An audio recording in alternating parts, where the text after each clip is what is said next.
سلام رفقا. خواهش می‌کنم. به چنل ایار پروسه خوش اومدید.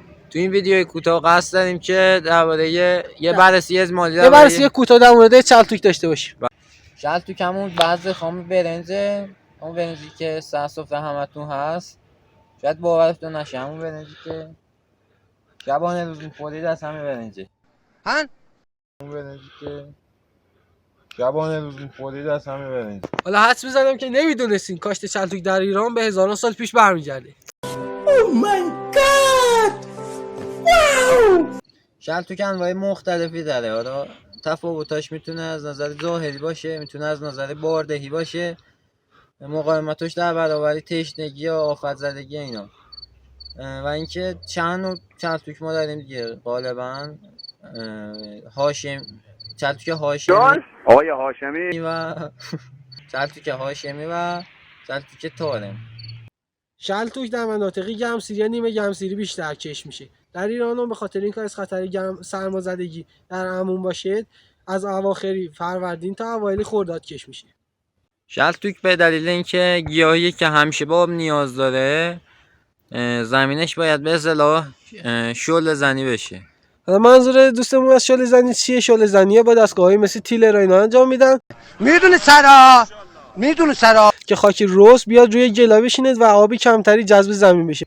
چلتوک به دلیل اینکه آبیاری متفاوتی داره، نحوه برداشتش هم متفاوته. برای برداشتش از کمباین‌های زنجیردار استفاده میکنن، به دلیل اینکه وسیله‌های تایری اینا که تایر دارن داخل گلا گیر میکنن. مشکل داری چلتوک در کل کاشتش معایب خیلی خاصی نداره، فقط تنها معایبی که میشه روش گذاشت اینه که به آب خیلی زیادی احتیاج داره. حالا میدونستی که از چلتوک به غیر از مصرف غذایی استفاده های دیگه هم میشه؟ از استفاده های دیگهش میشه استفاده در صنعتی نساجی نام برد. تو در نساجی میشه به تولید الیاف اشاره کرد و در صنعت غذاسازی هم داروسازی هم استفاده میشه. داروسازی میشه به تولید گلوکوز و نشاسته برنج اشاره کرد. ببینید در کل چلتوک کشت خوبیه، ولی خب همونطور که گفتم به آب زیادی نیاز داره.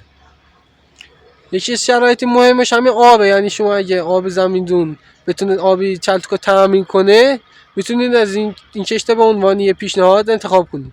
یه نکته دیگه یادم رفت بگم، واسه جمع بندی میگم، همونطور که گفتیم چلتوک کشتش از اواخر خرداد تا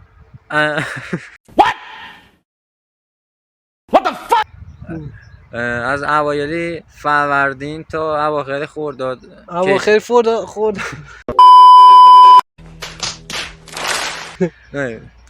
از اواخر خرداد از اواخر فروردین تا اوایل خرداد حدوداً کشت میشه. دوستان ما یه گروه تازه کاریم، اگه از ویدیو خوشتون اومد حتما لایک و سابسکرایب فراموش نشه تا ما بتونیم ویدیوهای بهتری از ما حمایت کنیم.